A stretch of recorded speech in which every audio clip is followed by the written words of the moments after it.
நிகழ்த்தி காட்டினார் பினராயி விஜயன். ஏன் படை கட்டணும் அப்படின்னா, நம்ம எல்லாருக்குமே தெரிஞ்சிருக்கலாம், இல்ல தெரியாமல் இருக்கலாம். ஒரு காக்கா குருவி சுட்டா அதை தடுப்பதற்கென்று சட்டம் இருக்கிறது. என் தம்பி முன்னாடி சொன்னது போல ஒரு பாம்பு, அதாவது 5 அறிவு 4 அறிவு 3 அறிவு படைத்த உயிரினங்கள் கூட வழிபட்டால் கேட்பதற்கு சட்டம் இருக்கிறது. இந்த மண் ஆதி காலத்திலேயே தமிழன் எப்படி நிலங்கள் பிரித்து மனிதன் உருவாகி துவங்க ஆரம்பித்த அந்த காலத்தில் 5 வகை நிலங்களாக பிரிக்கப்பட்டு, நான் சொல்வது அகத்தியம் எழுதப்பட்ட காலத்தில், இலக்கணங்கள் தமிழன் வரையறுத்து வாழ்ந்த காலத்தில் முதல் குடியாக நெய்தல் குடி மீனவ மக்கள் வாழ்ந்த இந்த பகுதியில் இருக்கக்கூடிய, அது உலகத்திலேயே 2வது அபாயகரமான தொழில் செய்யக்கூடிய மக்களை பாதுகாப்பதற்கென்று இந்த தமிழ்நாட்டில் ஒரு சட்டம் இல்லை. அப்பொழுது ஒரு சட்டம் இயற்றி அவர்களை பாதுகாப்பதற்கென்று ஒரு படை அமைத்து வருடா வருடம் அவர்கள் சந்திக்கக்கூடிய பேரிடர்களிலிருந்து அவர்களை பாதுகாக்க வேண்டிய கடமை அரசுக்கு உண்டு என்பதை உணர்த்துவதற்காகவே நாம் தமிழர் கட்சி நெய்தல் படை கட்டும் என்று நாங்கள் வரையறுக்கிறோம். அதற்கான முதல் துவக்க விழாவை ஏன் மடவாய் வீட்டுல நிகழ்த்தணும் அப்படின்னு எதிர்நோக்கணும் அப்படின்னு கேட்டீங்கன்னா, ஒருபுறம் இங்க இருக்கக்கூடிய ஆர்வலர்களுடைய தூண்டுதல், இன்னொரு புறம் வரலாற்று சான்று. என்னங்க மடவாமேட்டுக்கு என்னங்க வரலாறு இருக்குது அப்படின்னு ஒரு கேள்வி இருக்கும். வெளியில இருக்கிறவங்களுக்கும் சரி, வீட்டுக்குள் இருந்து இவர்கள் என்ன பேசுகிறார்கள் என்று கவனித்துக் கொண்டிருப்பவர்களும் சேர்த்து சொல்கிறேன், வரலாற்றை தெரிந்து கொள்ளாத இனம் வாழவே முடியாது. இந்த ஊருடைய வரலாற்றையாவது குறைந்தபட்சம் தெரிந்து வைத்துக் கொள்ளுங்கள்.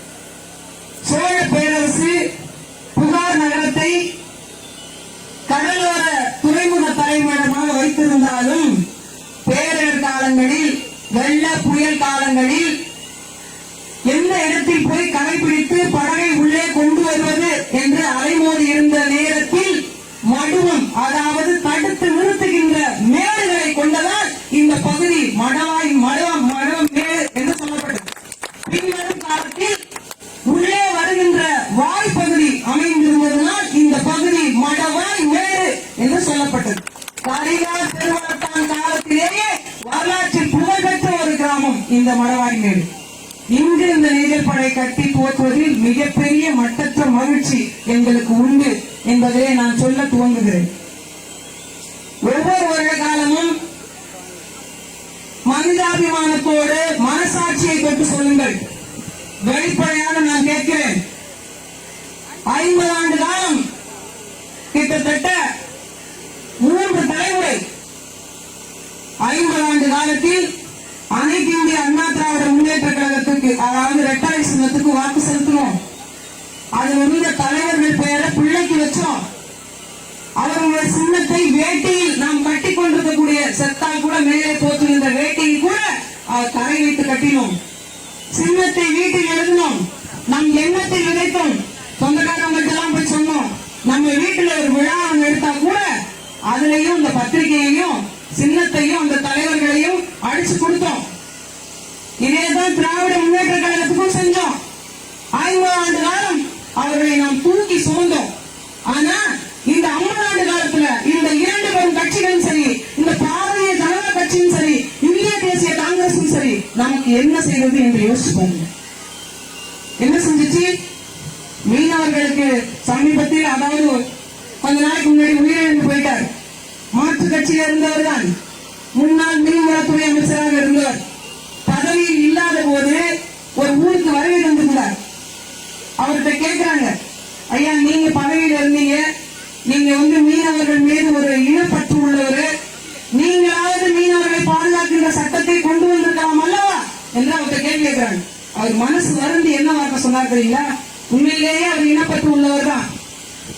இன்னைக்கு அவர் உயிரோடு இல்ல. அவர் சொன்ன வார்த்தை, ஒரு சட்டமன்றத்துல 234 சட்டமன்ற உறுப்பினர்கள் உட்கார்ந்து இருக்காங்க, நான் ஒருத்த மட்டும் எந்திரிச்சு மீனவர்களை பாதுகாக்கின்ற சட்டம்னு சொல்றேன், எனக்கு ஆதரவு தெரிவிச்சு கைதட்ட கூட அந்த ஆளுநர் வருந்தினார். இது நிரசனமான உண்மை. நமக்காக பேசுவதற்கு கூட தமிழக சட்டமன்றத்தில் ஆள் கிடையாது.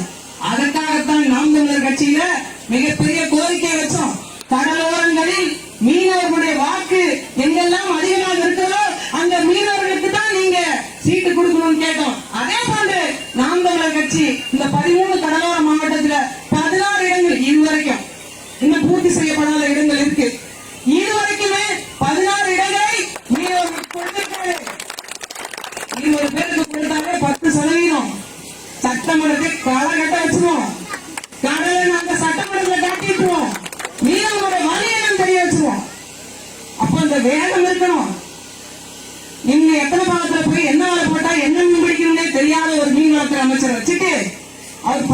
கையில் எடுத்து வச்சுட்டு இதுதான் கட்லா மீன்கிறார்.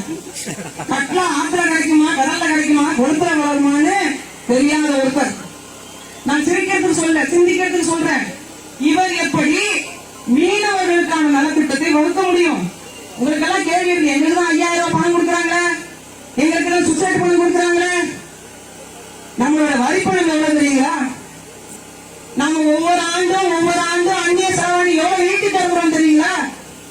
இந்த இந்திய நாடு பொருளாதார வலிமை பெற்று நடைபெறுகிறது என்றால் கஷ்டம் இல்லாம அவங்க உண்மையே வழி நடக்காங்க அப்படின்னா 2வது இடத்துல இருக்கோம். பொருளாதாரத்தை ஈட்டி கொடுக்கறதுல 2வது இடத்துல இருக்கோம்.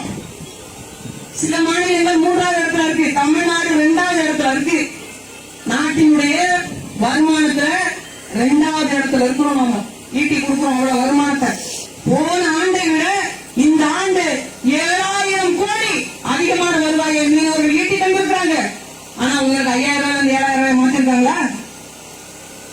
என்ன கணக்கு இந்த 5000 ரூபாய்? நானும் பல மேடைகளை கேட்டேன்.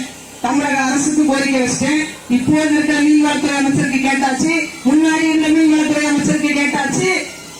ஒரு நாளைக்கு ஒரு வெங்காயத்தின் விலை 100 ரூபாயில இருந்து 150 ரூபாய் ஆயிடுது. ஆனா சென்ற ஆண்டு 5000 ரூபாய், இந்த ஆண்டு 5000 ரூபாய்.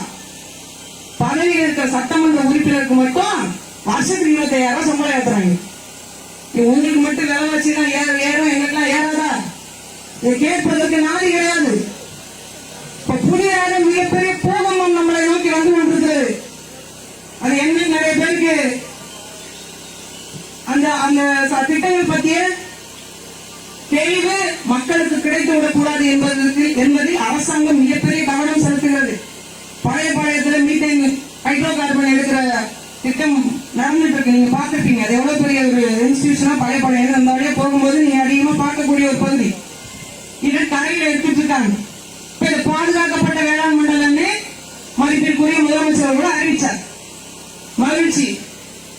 ஏன் அந்த மீத்தேன் திட்டத்தை நிப்பாட்ட மாட்டேங்கிறீங்க, அதுவும் வேலை நடக்குது அப்படின்னு கேட்டா அது எக்ஸிஸ்டிங் ப்ராஜெக்ட், அது ஏற்கனவே வந்துருச்சு, அந்த திட்டத்தை நாங்க நிப்பாட்ட மாட்டோம்ட்டார்.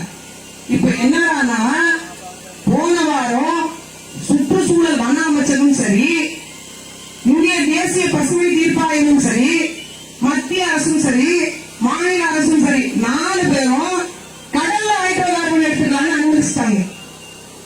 அது ராமநாதபுரத்துல எடுக்க போறாங்க. நமக்கு என்ன பிரச்சனை இல்ல, நம்ம ஊர்ல தான் எடுக்க போறாங்க. கடல்ல ஹைட்ரோ கார்பன் திட்டம் எடுக்க வந்தா எதுல இருந்து எது வரைக்கும் வேலி போடுவாங்க, எங்கிருந்து அந்த குழாய் போகும், மண்ணிலேயே புதைக்காதீர்கள், இது மிகப்பெரிய ஆபத்து என்று ஒரு பக்கம் மக்கள் போராடி கொண்டிருக்கும் போது நாங்கள் அந்த பைப் லைனை பாதுகாப்பாக கடலில் புதைப்போம் என்று திட்டம் வருகிறது. இதற்கு மேலும் இந்த திட்டத்தை அனுமதித்தவர்கள் யார் அப்படின்னு பெரிய ஒரு கேள்வி இருக்கும். நீங்கள் வாக்கு செலுத்திய அதே ரெட்டல திமுக உதயசூரியன் தான் இந்த திட்டத்தை கடலில் கொண்டு வந்திருக்கிறது. நான் கேட்கிறேன், இந்த 5000 ரூபாய் பணம் வழங்குவதிலிருந்து மக்களுக்கு தேவையான என்னென்ன திட்டங்கள் இருக்குன்னு ஏதாவது ஒரு சட்டமன்ற உறுப்பினர், அதாவது எம்எல்ஏ, எந்த ஊர்லயாவது போய் மக்களோட உட்கார்ந்து ஓட்டு கேட்கும் போது எல்லாரும் வரீங்க, ஊரை கூட்ட சொல்றீங்க, நாங்க வாக்கு கேட்டு வந்திருக்கோம் சொல்லிட்டு நம்ம தான் புதுசா நம்ம ஊருக்கு எம்எல்ஏ கேண்டிடேட் வராங்க, தடப்படலாம் விருந்து வைக்கிறோம், மரியாதை செலுத்துறோம், சால்வை போத்துறோம், எல்லாம் பண்றோம். 5 வருஷமா எங்க போனாரு? 5 வருஷமா உங்க ஊருக்கு அவர் பழைய மாதிரியே வந்திருந்தாருன்னா ஊருடைய நிலைமை வேறு மாதிரி இருந்திருக்கும். பள்ளமான சாலைகள் இருந்திருக்காது, எங்க பார்த்தாலும் மழை நீர்ல தேங்கி இருந்திருக்காது, மீனவர்கள் வாழ்வு செழிப்படைந்திருக்கும்.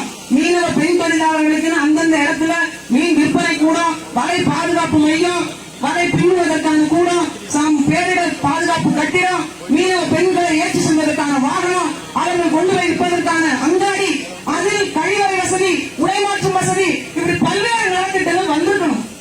காசு இல்லையா? தமிழ்நாட்டில் அரசாங்கத்தில் ஒதுக்கிறதுக்கு நிதி இல்லையா? நாம் நினைச்சிருக்கோம்ல, நமக்கு 5000 ரூபாய் பணம், தரைக்கால நிவாரணம், மழைக்கால நிவாரணம், சொசைட்டி பணம், போட்டு லோனு, டீசல் மானியம், வள லோனு இதெல்லாம் கொடுக்குறாங்க அப்படின்னு கேரளாவுக்கும் தமிழ்நாடு, ஆந்திரா இது போன்ற கடலோர மாநிலங்கள்ல இருந்து வந்த அதிகாரிகள் சேர்ந்து ஒரு கூட்டம் சென்னையில் நடந்தது. அதுக்கு நான் சென்றிருந்தேன். இந்த கடலோர மாநிலங்கள் ஒரு 10 மாநிலங்கள், 13 மாநிலங்கள், 10 மாநிலங்கள் வந்தது. மாநிலம் நான் சொல்றது மாநிலம் வந்திருக்கும் பொழுது எல்லாரும் அவர்களுடைய ஒரு ஆண்டுல தான் எவ்வளவு செலவு செய்தோம், நாங்க எவ்வளவு நிதி ஒதுக்கணும், எவ்வளவு செலவு செய்தோம் அப்படின்னு காட்டுவதற்கு ஒரு பெரிய பட்டியல் கொண்டு வந்து அதை டிஸ்பிளே பண்றாங்க. அப்ப ஆந்திரா வந்து காட்டுறாங்க, பாருங்க நாங்க வந்து இவ்வளவு பண்ணியிருக்கிறோம். எவ்வளவு சதவீதம்? 40%. 100 ரூபாயில 40 ரூபாய் நாங்க செலவு பண்ணியிருக்கிறோம் அப்படின்னு காட்டுறாங்க. கேரளா காட்டுகிறது 100 ரூபாய் நான் 85 ரூபாய் மீனவ மக்களுக்கு செலவு செய்திருக்கிறேன், ஒதுக்கீடு பண்ணது. தமிழ்நாடு காட்டுது 100 ரூபாயில நான் 11 ரூபாய் தான் செலவு பண்ணியிருக்கேன். கடந்த புயலப்போ அமைச்சர் வந்து இன்னும் 80.83 கோடி ரூபாய் கொடுத்தால் ஒரு நபர் ஒன்றுக்கு நான் 5000 ரூபாய் கொடுத்துள்ளேன். இந்த கணக்கே முதல்ல தப்பு. நான் ஒரு நேரடியில் ஒரு கேள்வி கேட்டேன், அவர் முன்னாடியே பேசிட்டு கிளம்பி போயிட்டார். இந்த கணக்கு முதல்ல தப்பு. மிகப்பெரிய ஏமாற்று வேலை நம்மை வைத்து அரசியல் ரீதியாக நடந்து கொண்டிருக்கிறது. இதிலிருந்து தயவு செய்து வெளிப்படைந்து வெளியே வாருங்க. இது காலத்துக்கு நம்ம இவர்களுக்கே தான் வாக்கு செலுத்துறோம். உங்கள் வாழ்க்கை தரம் மாறி இருக்கிறதா? மாறி இருக்கிறது என்றால் ஏன் இங்கிருந்து வேறொரு தேசத்துக்கு போய் அடிமை வேலை செய்துதான் பிழைக்க வேண்டிய நிலைமை ஏன் வந்தது? இங்கே படிச்சிருக்கலாம். நம்ம கிட்ட இல்லாத தொழிலா, நம்மகிட்ட இல்லாத டெக்னாலஜி, நவீனமா, அறிவியலா, நம்மகிட்ட இல்லாத செல்வமா, நம்மகிட்ட இல்லாத வளமா, ஏன் வெளிநாட்டுக்கு போறோம்? அம்மா செத்தாலும் தெரிய மாட்டேங்குது, அப்பா செத்தாலும் வர முடியல. எவ்வளவு பெரிய இன்னல்களுக்கு ஆளாக்கப்படுறோம். பிள்ளையோட கல்யாணத்தை நேரம் நீங்க பார்க்க முடியல. முதல் பிறந்த நாள் புள்ள அழகா சிரிக்குது, வீடியோ கான்பரன்சிங்ல தான் நம்ம பார்க்க வேண்டியதா இருக்கு. எவ்வளவு பெரிய வழித்தறிச்ச 10 வருஷம் இளமை காலத்தை முழுக்க குறைச்சிட்டு நாங்க வேலை பார்த்தா அடுத்த 10 வருஷம் இங்க உட்கார்ந்து என் பிள்ளைங்க கரையேற்ற முடியுற நிலைமைக்கு உண்டாக்குறது யாரு? ஒரு கட்டத்தால எவ்வளவு தொழில்கள் வந்தது. இன்னொரு பேரும் இந்த ஊருக்கு நான் சொல்றேன், மரவாய்கள் அதிகமாக கொடித்ததுன்னா மரவாய்கள் சொன்னாங்க. இப்ப கொழிக்குது அவங்களுக்கு. மிகப்பெரிய சுற்றுச்சூழல் சார்ந்துள்ள பகுதி, அலையாத்தி காடுகள் நிறைந்துள்ள பகுதி. முன்னாடி மாதிரி மீன் வளம் இப்ப நல்லா இருக்குதுங்களா? காரணம் என்ன? மீன்வளத்துறை இடையில ஒரு வார்த்தை சொன்னாங்க, மீன் வளம் குறைந்ததுக்கு காரணம் மீனவர்கள் தான், அவர்களுடைய பேராசைகள் தான். அவர்களுடைய படகுகள் அதில் பொறுத்திருக்கிற எண்ணெய் வேகமாக வருகிறது. அதனால் மீன் எளிமையாக பிடித்து விடுகிறார்கள். அதனால தான் மீன் வளம் குறைஞ்சிச்சு. இதுவரைக்கும் தமிழ்நாட்டில் எத்தனை தொழிற்சாலை கழிவுகள் நேரடியாக சுத்திகரிக்கப்படாமல் அதே வெப்பநிலையோடு கடலில் கொட்டப்படுகிறது. ஆய்வறிக்கை உண்டா தமிழ்நாட்டில்? எதனால மீன் வளம் குறைந்தது என்று ஆய்வறிக்கை உண்டா? இந்த தடைக்காலம் வைக்கிறாங்க, அது எதுக்கு நினைக்கிறீங்க? தமிழ்நாட்டுக்கு மட்டும்தான் தடைக்காலம். அந்நிய கப்பல்கள்லாம் மீன் பிடிக்கிறோம். ஒரு தாய் கப்பல் என்பது பராமரிப்பில் இருக்கிற ஒட்டுமொத்த போட்டில் மீனை தாண்டி அதிகமா பிடிக்கும். ஒரு தாய் கப்பல் ஒரு நாளைக்கு. அப்ப அந்த தாய் கப்பலுக்கு 32 தாய் கப்பல்களுக்கு அனுமதி கொடுத்துருக்காங்க. அதாவது இவ்வளவுதான் கொடுக்கணும் அப்படின்றத மீறி 125% அதிகமா கொடுத்து வச்சிருக்காங்க. அவங்களுக்கு வந்து அனுமதி என்ன? லெட்டர் ஆஃப் பர்மிட், ஒரே ஒரு பேப்பர். அந்த ஒரு பேப்பர் இருந்தா போதும், லெட்டர் ஆஃப் பர்மிட். அதை வச்சு நம்ம மீன் பிடிக்க தொடங்கிடலாம். ஆனா நமக்கு ஏடிட்ட வாங்கணும், ஜேடிட்ட வாங்கணும், பிடிட்ட வாங்கணும், இன்ஸ்பெக்டர் வாங்கணும், எஸ்ஐட்ட வாங்கணும். இந்த எத்தனை லெட்டர் வாங்கணும்? இதுல புதிதாக தமிழ்நாடு மீன்பிடி ஒழுங்குமுறை சட்டம்னு ஒண்ணு 1983 வந்தது. அதை பல முறை திருத்தம் செஞ்சாங்க. 2020 நாங்க திருத்திருக்கோம் அப்படின்னு சொல்லியிருக்காங்க. சட்டமன்ற கூட்ட முடிய பிப்ரவரி 17ஆம் தேதி நிறைவேற்றப்பட்டிருக்கு. அதை திருத்தலாம் இல்ல, சட்டத்தையே மாற்றி எழுதியிருக்காங்க. பேரளவுக்கு திருத்தம் அப்படின்னு சொல்லிட்டு முழுசாக அதுல எல்லா விஷயத்தையுமே மாத்திருக்காங்க. அதாவது டைம் 9 மணி நேரம், காலைல 8 மணிக்கு இங்கே போனீங்கன்னா நைட்டு 9 மணி 8 மணிக்கு இங்க வந்துடும். நீங்க வராம கடல்ல எல்லாம் இருக்க முடியாது. பாதையில பார்த்துட்டு நாளைக்கு வரலான்னு இருக்காங்க, சொல்லவே முடியாது. வந்து நீ 13 நாட்டிகள் மைக்கு அந்தாண்ட போறீங்க அப்படின்னா மத்திய அரசு ஒரு யூனிட் போட்டுப்பாங்க, அவர்கிட்ட போய் டோக்கன் வாங்கணும். இல்ல அதுக்குள்ளே போறீங்க அப்படின்னா மாநில அரசு ஒரு யூனிட் போட்டுப்பாங்க. நான் இன்னொரு வாட்டி போலாம் இருக்கேன், நைட் ஆயிடுச்சு இப்ப போகக்கூடாது, காலையில போங்க. மாப்பு வருதுங்க, அதை பத்தி தான் எங்களுக்கு கவலை இல்லைங்க, காலையில போங்க. நிலைமை 30 மணி நேரம் அவ்வளவுதான் நீ கடல்ல இருக்கணும். அதுதான் 3 நாட்டிகள் மைல் தூரம் இந்த இன்ஜின் எல்லாம் பயன்படுத்தி தான் ஓடக்கூடாது. இங்க இருந்து பானாட்டி ஓடணும். நீங்க அதுக்கு அண்ணாடு போய் தான் இன்ஜினை பயன்படுத்தணும். ஏகோபித்த உரிமை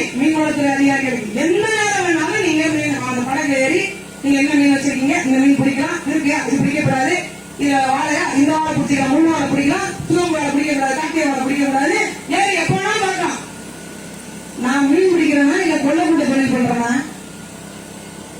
என்னோட போட்டு ஆய்வு செய்யறதுக்கு அதிகாரம் கொடுத்த நீங்கள் அந்த கப்பல் என்ன மீன் பிடிக்கிறாங்க என்னைக்காச்சும் ஆய்வு பண்ணிருக்கீங்களா? ஏன் இத்தனை வேலை செத்து நடக்குது? எங்க வாழையில அடிபட்டு வேலை செத்து போச்சா? நீங்க சொல்ற டால்பின் எங்க வாழையில அடிபட்டு செத்து போச்சா? அறியாத மீன் என்று சொல்கிறீங்க. அந்த பெரும் படங்களுடைய வலையில் தான், அந்த கப்பலுடைய வலையில் அடிபட்டு தான் முக்கியமான மீன் வகைகள் சாகுது. இது ஆய்வறிக்கை உண்டா? இந்த தடைக்காலத்துல தான் இந்த மீன்கள் எல்லாம் வளரும்னு எந்த ஆய்வறிக்கை சொல்லுச்சு? எந்த அறிஞர் ஏதாவது ரிப்போர்ட் கொடுத்தாங்களா? ஒண்ணும் கிடையாது. யாரும் கேள்வி கேட்க மாட்டாங்க. அரசு என்ன சொன்னாலும் நாம் கேட்டுக்கொண்டு போய்விடுவோம் என்று மிகப்பெரிய ஒரு கொள்ளையை மத்திய மாநில அரசுகள் சேர்ந்து முடிவெடுக்க இருக்கிறாங்க. குறைந்தபட்சமாக வாக்கு செலுத்தி சட்டமன்றத்தில் கேள்வி எழுப்பி அதை பிரச்சனைக்குள்ளாக்கி ஊடகங்கள் வழியாக மக்களுக்கு சொல்லி அதை தடுத்து நிறுத்துவதற்கான வேலையாவது நீங்கள் தொடங்குங்கள் என்றுதான் களத்தில் நம்ம இறங்கியிருக்கோம். தயவு செய்து புரிந்து கொள்ளுங்கள். நான் ஏதோ கத்துறதெல்லாம் பகுதியில் உங்களுக்கு கத்துறேன் அப்படி இல்ல. வயிற்றுச்ச தாங்க முடியாம கத்திட்டு இருக்கிறேன். நான் வாழ முடியல இல்ல, நம்ம எல்லாரும் வாழ முடியாம போயிருக்கோம். வழி வேற ஒண்ணும் இல்ல. ஊருக்கே புரதச்சத்தை வாரி வாரி கொடுத்துருக்கோம். இன்னைக்கு பிள்ளைங்க எல்லாம் புரதச்சத்தோட இருக்கிறாங்க. யாருக்கும் எந்த துரோகமும் பண்ணாம தொழில் செய்து வாழ்ந்து கொண்டிருக்கிறோம். ஒரு வளத்தை முறையாக சரியாக எப்படி பயன்படுத்த முடியுமோ அப்படி பயன்படுத்தி இந்த கடலோரத்தை பாதுகாத்துக் கொண்டிருக்கிறோம். இந்தியாவில் எந்த கடலோரத்தில் ராணுவ படை எப்படி வச்சிருக்காங்க? எல்லா எல்லையிலும் ராணுவ வீரர்கள் நிக்கிறாங்களா இல்லையா? சீனாவுக்கும் இந்தியாவுக்கும் உள்ள லடாக் எல்லையில நிக்கிறாங்க. பாகிஸ்தானுக்கும் நமக்கும் உள்ள காஷ்மீர் பகுதியில ராணுவம் நிக்கிறாங்க. எல்லா எல்லை பகுதியிலும் ராணுவம் நிறுத்தப்பட்டிருக்கிறது. ஆனால் கடற்கரையோர எல்லைகளில் மீனவர்கள் தான் ராணுவம் என்ற நம்பிக்கை நாடு ராணுவத்தை நிறுத்தாமல் இருக்கிறது. அந்த அளவுக்கு நாட்டை நாம் பாதுகாத்துக் கொண்டிருக்கிறோம். ஆனா இவர்கள் நமக்கு கொடுக்கின்ற மிகப்பெரிய ஒரு பரிசு என்ன தெரியுங்களா? அடக்குமுறை செய்து இவர்களை ஒடுக்கி வைத்திருக்க வேண்டும் என்பதுதான். நமக்கு எவ்வளவு அறிவு இருக்கு, எவ்வளவு விஞ்ஞானம் இருக்கு, எல்லாமே தெரியும். ஆனா நம் பொது தளத்துக்கு வந்துவிட்டோம் என்றால் நாம் கேட்கும் கேள்விகளுக்கு இவர்களால் பதில் சொல்ல முடியாது என்பதற்காக நம்மை பெருந்தளத்தில் வர விடாமல் தடுக்கிறார்கள். அதை விட்டு வெளியில் வர வேண்டிய கடமை நமக்கு இருக்கிறது. எல்லாரும் சொல்லுவாங்க நாங்க சுனாமியே ஸ்விம்மிங் போடுவோம். நடிகர்கள் எல்லாம் பேசுறாங்க. சுனாமி வந்தப்ப அவங்க வந்து கரகரை விட்டா தெரிஞ்சிருக்கும். உண்மையே சுனாமியில ஸ்விம்மிங் போட்ட ஆளுங்க நாம மட்டும்தான். அதை சொல்வதற்கான திறமையும் தகுதியும் பிராணியும் நமக்கு மட்டும்தான் இருக்கு. எவ்வளவு பேரலைகள் வந்தாலும், எவ்வளவு பெரிய இடர்பாடுகள் வந்தாலும், வெள்ளப்பெருக்கு எடுத்தாலும், புயல் அடித்தாலும், காத்தடித்தாலும் கலந்தாது தளராது உயிருக்கு பயப்படாது நிற்கிற ஒரே மக்கள் நாம். ஆனா நம்ம ஏன் இந்த அரசாங்கத்தை எதிர்த்து கேள்வி கேட்க பயப்படுறோம் தான் எனக்கு பெரிய வேதனை. வழியாது நிறைய இளைஞர்களை நான் பாக்குறேன். உங்களை சொல்ல தம்பி குறையா நினைச்சுக்காதீங்க. ஏன்னா நீங்க எல்லாம் இன்றைய தலைமுறை வேடிக்கைகளையும் பொழுதுபோக்குகளையும் காலத்தை கழிக்கும் போது கூட நம் மக்களுக்கான அரசியல் நேசிக்க வந்திருக்கீங்க.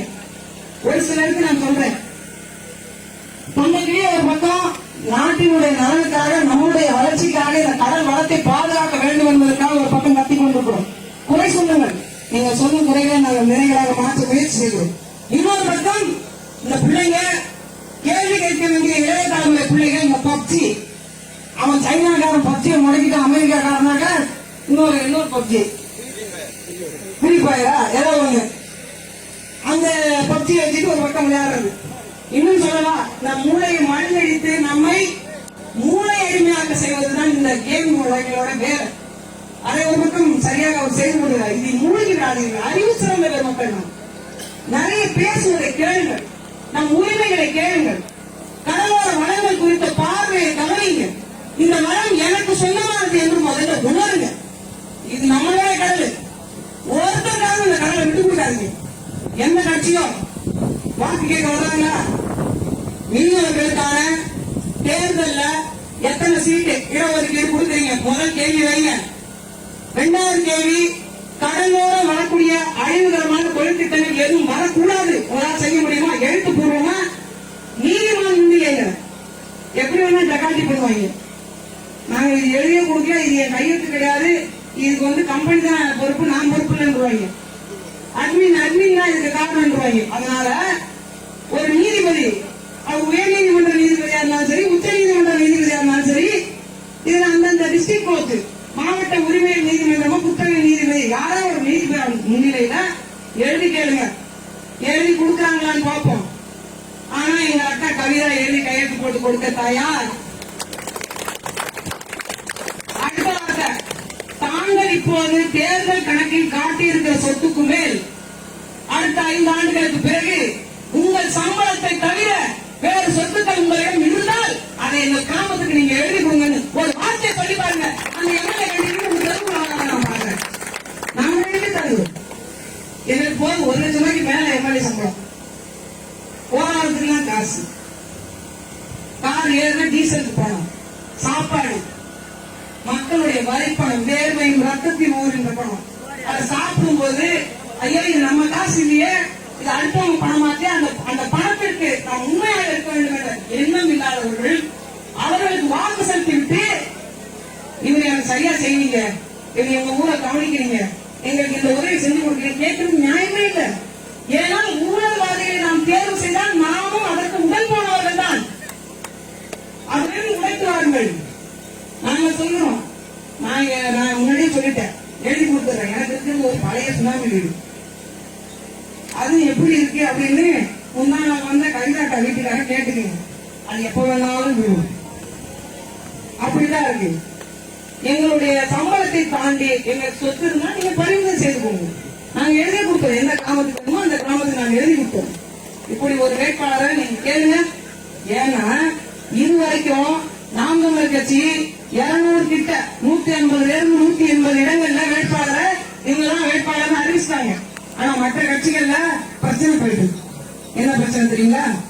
எவ்வளவு தொகுதிக்கு செலவு பண்ண, எத்தனை கோடி, எவ்வளவு கம்பெனி கொடுப்பேன், கம்பெனி கட்சிக்கு எவ்வளவு கொடுப்பேன் அப்படின்னு எத்தனை கோடி. இப்ப நான் 50 கோடி கட்சி கொடுக்குறேன், 100 கோடி நான் செலவு பண்றேன். இப்ப இந்த 150 கோடி நான் எப்படி சம்பாதிப்பேன்? 150 கோடி இன்வெஸ்ட் பண்ணிருக்கேன், 5 வருஷத்துக்கு 150 கோடி வட்டி வரணும், 2 பைசா 1 பைசா, 2 பைசா வச்சுங்க. பேங்க் வட்டிங்க, பேங்க் வட்டி 2 பைசா வட்டி அப்படி சொல்லுங்க. 150 கோடிக்கு 2 பைசா வட்டி, கால்குலேட்டர்லாம் பொத்தான் இருக்காது. அவ்வளவு பணத்தை நான் திட்டத்தின் மூலமாக இந்த 5 வருஷத்துல உங்கள்கிட்ட எடுத்தாகணும். அப்புறம் எப்படி அவன் நல்லது செய்வான் நீங்க நினைக்கிறீங்க? ஒண்ணுமே புரியல, லாஜிக்கே இடிக்குது, சரியில்லை. அதனால நாங்கள் என்ன சொல்ல வருகிறோம் என்றால், இது வரைக்கும் லஞ்சம் ஊழல் பண்ணாதான் அரசியல், காசு கொடுத்து ஓட்டுக்கு பணம் கொடுத்தா தான் அரசியல். இந்த மாதிரி இந்த குப்பையெல்லாம் கிழிச்சு தயவு செய்து கொளுத்தி தூக்கி எறிங்க. நேர்மையான அரசியல் கண்டிப்பாக இந்த மண்ணை பண்ண முடியும். இந்த இளைய பெருமக்கள் தான் ஒண்ணு முடியும். அதை பண்ணுவதற்கான வாய்ப்பை கொடுங்கள் என்றுதான் கேட்கிறோம். இத்தனை ஆண்டு காலம் நீங்க கட்சிக்கு வாக்கு செலுத்தினீர்கள், சின்னத்துக்கு வாக்கு செலுத்தினீர்கள், ஒரே ஒரு முறை அடுத்த தலைமுறைக்காக வாக்கு செலுத்தினீங்க, விவசாயம். அது போதும். நீங்க ஒரு 20 பேர் சட்டமன்றத்துக்கு அனுப்பி பாருங்க, ரொம்ப நாள் இல்ல. அடுத்த மேல வாக்கு முடிஞ்சதுன்னா ஜூன்ல சட்டமன்றம் கூட்டுவாங்க 20 பேருக்கு. நாங்களே இன்கம் டாக்ஸ் டிபார்ட்மெண்ட்லாம் போகணும் அவசியம் இல்லை, நாங்களே தோண்டி எடுப்போம்.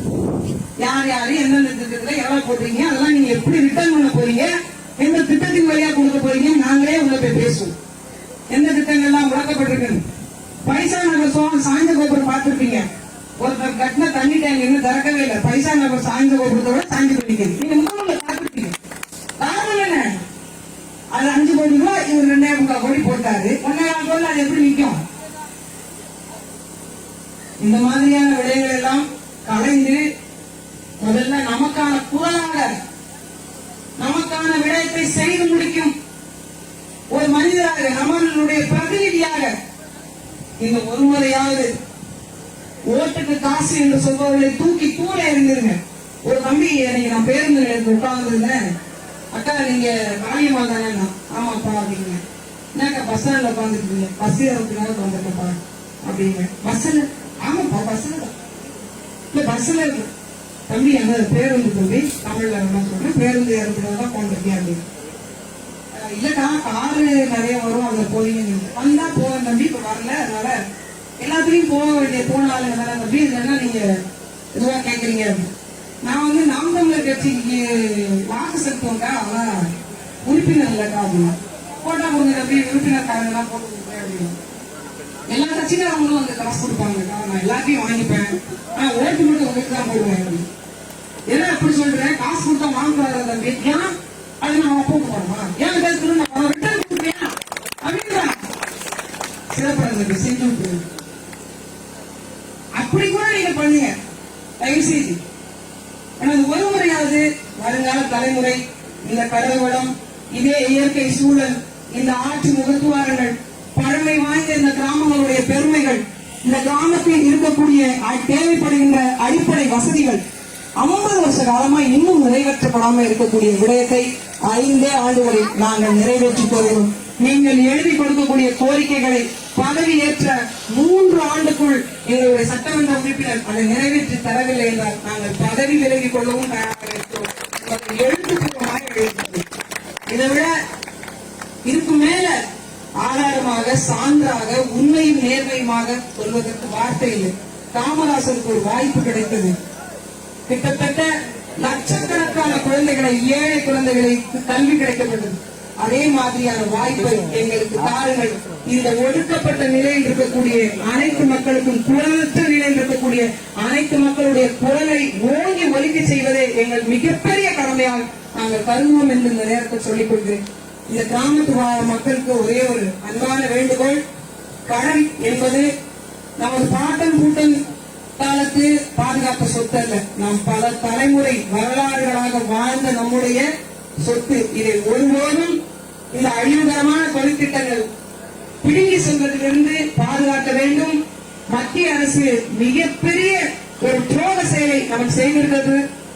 தேசிய மீன்வள கொள்கை என்ற ஒன்றை உருவாக்கி கடல் வளங்களை எல்லாம் சாகர் மாலா, பாரத் மாலா போன்ற திட்டங்களுக்கு தாரை வார்த்து இந்த கடலோர வளங்களை எல்லாம் நம்ம எல்லாம் இங்கிருந்து எப்படி சென்னையிலே கண்ணகி நகர், செம்மஞ்சேரி, இந்த இங்க இவங்க எல்லாம் இந்த நிலத்தண்ணி ஓடக்கு போன்ற பகுதியிலிருந்து விரட்டி அடித்து ஒரு 10 கிலோமீட்டர் தொலைவில் கொண்டு போய் போட்டு நம் பாரம்பரியத்தை இழக்க செய்து விட்டார்களோ, அந்த மாதிரி நம்மையும் அகதிகளாக, சொந்த மண்ணிலே அகதிகளாக மாற்றாமல் இந்த மண்ணினுடைய மைந்தர்களாக நாம் வாழ வேண்டும் என்பதற்காக எந்த அழிவுகரமான தொழிற்திட்டங்கள் வந்தாலும் பொதுமக்களாகிய நாம் இந்த வளத்தை பாதுகாக்க வேண்டிய கடமையும் பொறுப்பும் இருக்கிறது என்பதை இளைய தலைமுறை பிள்ளைகள் உணர்ந்து, என்னதான் பொழுதுபோக்கிலும் காலட்சேபத்திலும் உங்களுடைய கவனத்தை செலுத்தினாலும் 50% நம் வளத்தின் மீது செலுத்தி நம் கிராமத்தை பாதுகாக்க வேண்டிய பொறுப்பு நமக்கு இருக்கிறது, அந்த கடமை நமக்கு இருக்கிறது என்பதை உணர்ந்து, எந்த அழிவுகரமான தொழிற்திட்டங்கள் இந்த கடல் பகுதி வந்தாலும் வளர்ச்சி என்பார்கள், முன்னேற்றம் என்பார்கள், வேலை வாய்ப்பு என்பார்கள், இவையெல்லாம் சொல்லி நம்மை மயக்குவார்கள். அவற்றையெல்லாம் உடைத்தெறிந்து ஓட்டுக்கு காசு என்பார்கள். எல்லா நிலைகளையும் கையாளுவார்கள். ஒரு பொம்மை வாங்கிட்டு 1000 ரூபாய்க்கு மறுநாளே அந்த பொம்மையை முடிஞ்சு பாப்பா பிடிச்சிருக்கு. ஆனா ஒரு ஓட்டுக்கு 1000 ரூபாய் கொடுத்தோம்னா அவர் நல்லவர்கள் நம்ம நம்பி வாக்கு செலுத்தணும்.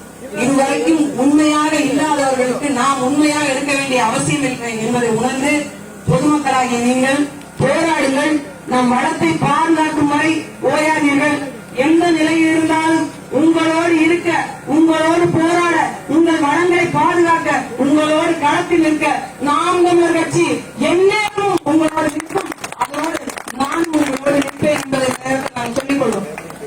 அருமை பெரியவர்களே, அறிவிச்சிருந்த பெருமக்களே, தயவு செய்து நாங்கள் இதுவரை பேசிய கூறுகளை கவனித்திருப்பீர்கள்.